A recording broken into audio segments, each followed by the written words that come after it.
Hey, thanks for clicking on your video today. We are still working in Unit 2. We are almost to the end of it.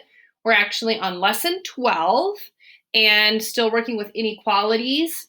And now we're adding in the absolute value component. So if you remember how we did absolute value equations, remember how we had to solve those twice? The same thing is going to apply for these inequalities. Because they're absolute value inequalities, we're going to have to solve them twice. And when we do that, we have to do something a little extra special with the inequality symbol. Let me preface this video by saying I am recording this from home.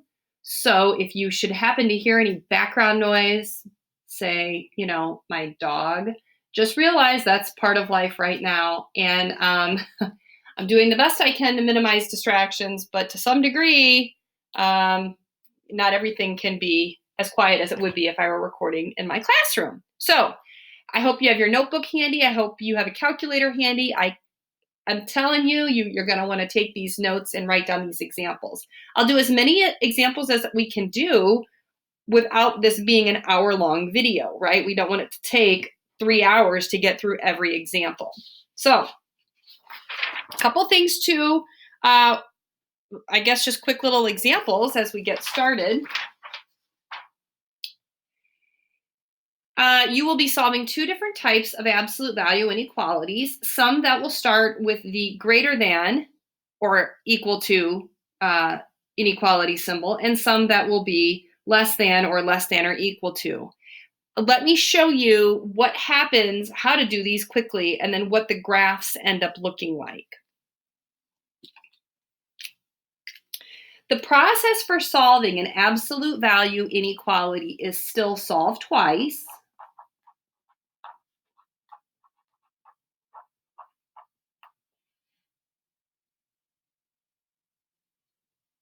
And the way that you do it is, the first step is to make sure that your absolute value expression is isolated, meaning there's nothing else going on over here on this side of the equation. There's nothing being like multiplied by 2. There's nothing that says like add 5. You would have to get rid of those things first. So once your absolute value expression is isolated, now the way we do it is we drop the absolute value symbol and you solve it once the way it is written. So you're going to drop the absolute value and you solve it once the way it is written. Then you drop the absolute value symbol. You change this number to its opposite. So instead of 5, it's going to say -5. And you flip the absolute value symbol over. So the second time we solve it, it's going to say x is now less than or equal to -5. So let's watch what happened. Again, we solve twice. You drop the absolute value symbols. You solve it once the way that it's written. And then the second time, you flip the inequality over and you change that number to its opposite. So we went from 5 to -5. Now, as it turns out, there's really nothing else to do to solve these. They are solved. We need to graph x is greater than or equal to 5 and x is less than or equal to -5. So let's do this one first. X is greater than or equal to 5 would be a closed-in circle on 5. And if x is greater than that, we would be shading to the right. Now we do this one. X is less than or equal to -5. We find -5, we shade that circle in, we close it up. And the less than values for -5 would be this way to the left. And what we are saying is any numbers in this red zone and any numbers in this red zone would satisfy the original inequality. For example, let's pick -10. If I were to put a -10 here, what's the absolute value of -10? 10. Is 10 greater than or equal to 5? Yes. Pick a number up here in our shaded zone. I don't know, let's pick 6. If I put a 6 here, what's the absolute value of 6? 6. Is 6 greater than or equal to 5? Yes. So When you have the greater than or equal to inequalities, to start with, your graph should have a gap. This is one of those gap graphs. Now, let's do it again. This time we're starting with the less than or equal to. The process is the same. Solve twice. Once, as written, you just drop the absolute value brackets. And then you solve it again. Drop the absolute value brackets. Flip the inequality over and change the 8 to a negative. And as this stands, we don't actually have to do anything further to solve it. So this is part of our answer, and this is part of our answer. Now let's see what happens with this graph.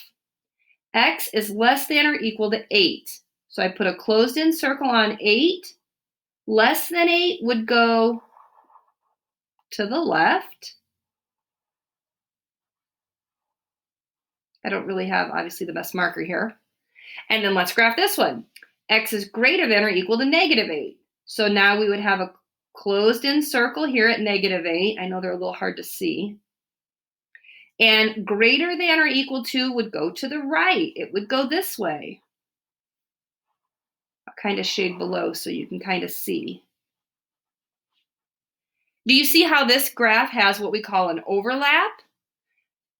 This is an overlap graph.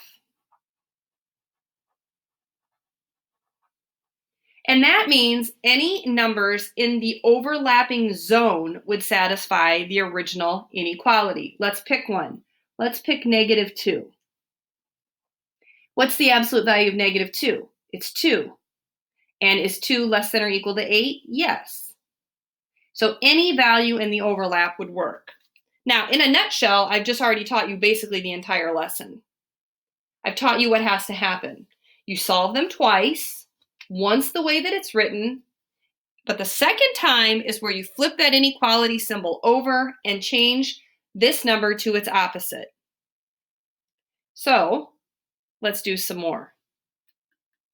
Again, I always struggle with, I would like to do 100 examples with you, but you don't want to watch a 2-hour-long video, nor do I feel like recording a 2-hour-long video. So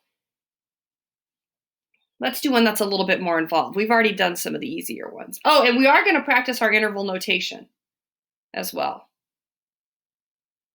Let's do number 3. Let me see if I can zoom in a little bit more. Okay. It's a tricky thing, recording from your dining room table. Okay, it says the absolute value of x minus 1 is greater than 6. Solve it once as written. And now we're going to write it again. We're going to flip the inequality over and change the 6 to a negative.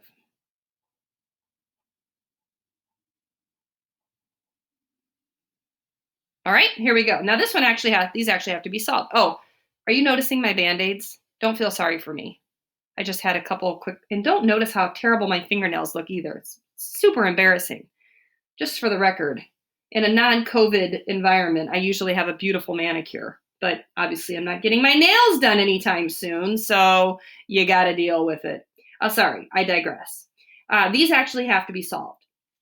How do we solve them? Here, I'll switch colors. Maybe that will help. We add 1. And so we have now x is greater than 7. Let's graph that one in blue. X is greater than 7.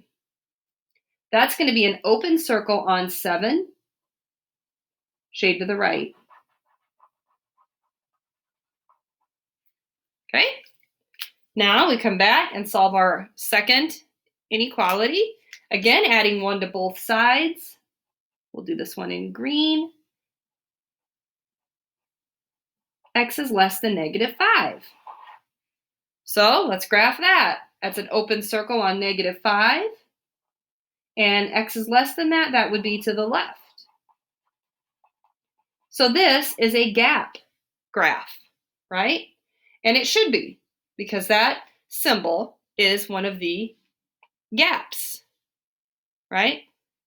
It's one that should have a gap. Okay, good. Now, we didn't do interval notation yet, so let's talk about that. We haven't done this for a couple days. Interval notation, we need to show that this is negative infinity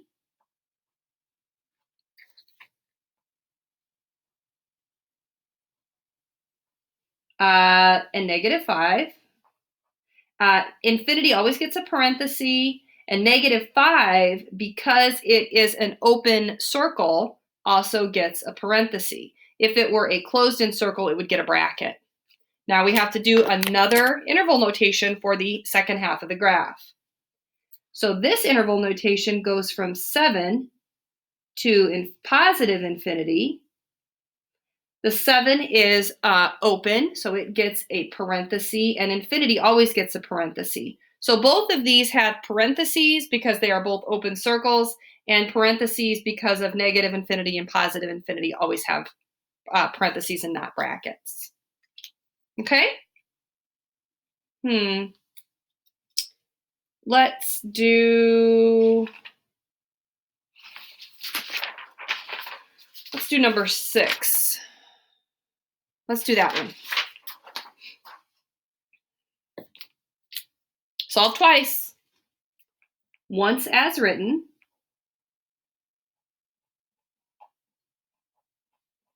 and then again. Flip the symbol, and 3 becomes negative. All right? Let's solve the first one here. We're going to subtract 5.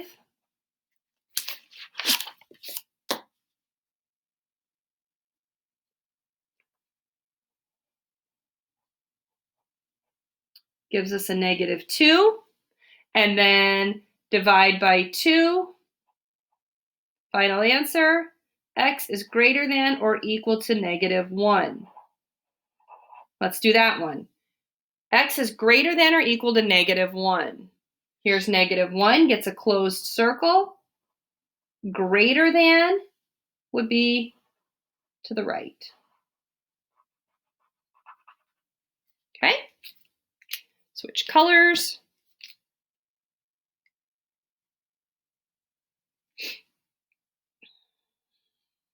Again, oh, no, I don't want that color. Let's do green. Same process. We're going to subtract 5.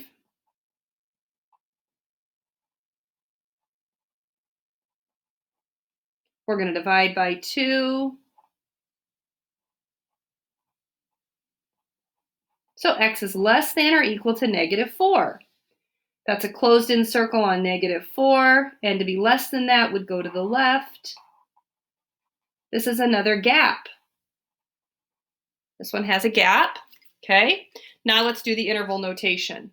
The interval notation for the green portion is negative infinity, which always has a parenthesis, to negative 4, which has a bracket because it is a closed-in circle. Now the interval notation for the blue portion is negative 2 with a bracket because it's closed in to positive infinity, which gets a parenthesis, right? It's really not that tough. Is it a fair amount of work? Yeah, it is, but it's not beyond you. I wouldn't do that. I wouldn't ask you to do something I didn't think you could do. Let's try, I don't know, at least one more, maybe 2. Let's do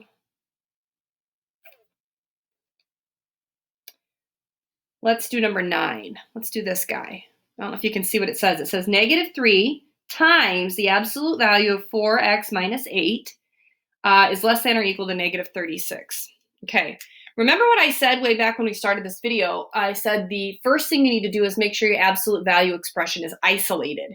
So if you look at number 9, our absolute value expression is not totally isolated. It's being multiplied by a negative 3. You have to get rid of that first. So you're going to divide both sides by negative 3.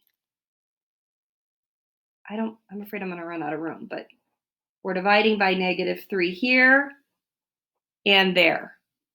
So now we have the absolute value of 4x minus 8 is less than, oh my gosh, Miss Glessner almost forgot. What happens when we divide by a negative? it flips our symbol, doesn't it? And I look at there, I almost made that mistake. The symbol flips. That's important. And the answer here then is 12. Now I have my inequality that I can work with.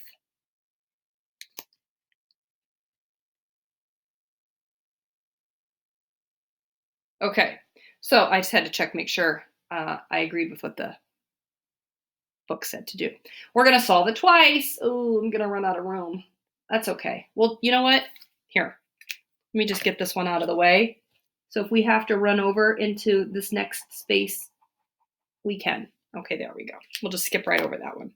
Solve twice.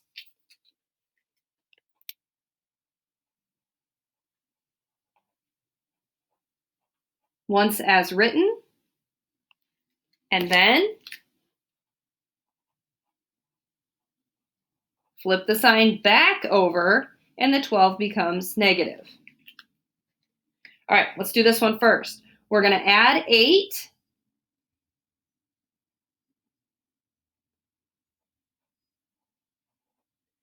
And then we're going to divide by 4. Can you see that? I know somehow, for some reason, that just got blurry. There you go. So there's a part of my answer. There's a delivery truck here, so my dog is probably going to start barking. Just a guess.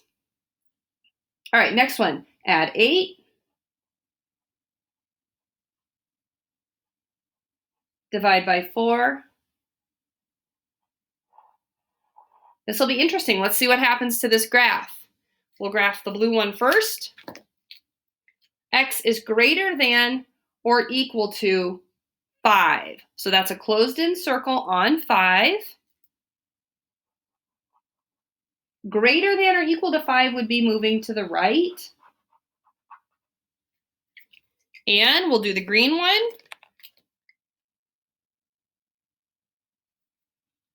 Less than or equal to -1. Closed in on -1. And this one would go to the left. And let's do our interval notation. Parenthesis, -infinity to the 2 bracket. And for the blue one, bracket 5 to positive infinity parenthesis. All right? I'm going to do one more, and it's the longest one here, therefore probably making it the most complicated one. It's number 12. I think, if I can get my camera to show. I think we're good. Hang on. A little bit more. Okay, we're going to do number 12. It's the longest one here. First things first, we have to isolate our absolute value expression, and it is not. So I need to get rid of this +5, and I need to get rid of that multiply by 2. So I'm going to subtract 5.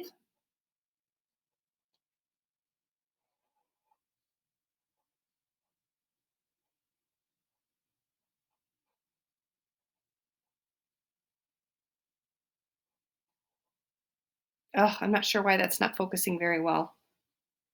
I don't know what to do to make it better. Let me hit autofocus. Okay. Now both sides get divided by 2. And we have the absolute value of 4x minus 4 is less than or equal to 8. Now, let's solve twice. Drop the brackets and solve as is written. And then drop the brackets, flip the symbol, and change the 8 to a negative. We'll solve the blue one first. We're going to add 4. We're going to divide by 4. And x is less than or equal to 3. Let's go ahead and graph that one right now. X is less than or equal to 3. That's a closed in on 3. Less than or equal to would be this way. Okay, let's solve the green one. We're going to add 4. We're going to divide by 4. X is greater than or equal to -1. That's closed in on -1. And greater than or equal to would go to the right. Hey, this is an overlap graph. We haven't seen too many of those. There's an overlap graph. Now, let's talk about where our answers are and what our interval notation would be. Our answers are right here and right here only. So your interval notation is just representing this section right here. So for the interval notation, notice it's going to be bracket, bracket, because they're closed in circles. We have a -1 all the way up to and including a +3, which gets another bracket. So this was a good one to do, and I'm glad I chose it because this was an overlap graph. And in the overlap graphs, your interval notation should only represent the overlapping section. Whereas up above here, when we had a gap graph, our interval notation had to represent both answer zones, right? Because any of these numbers would work and any of these numbers would work. But when it's an overlap graph, the only answers that will work are here in the overlap. So this is the section that you're trying to represent with your interval notation, all right? So that concludes this video lesson. I tried to do enough examples so that you understand, yet not make it a 45-minute video. So I did the best I could. I hope it makes sense. I appreciate your hard work. You're doing a good job, considering the circumstances, all right? So we'll work together in class, and of course, you'll have an assignment to do as well. I'll see you on our Google Meet. Bye-bye.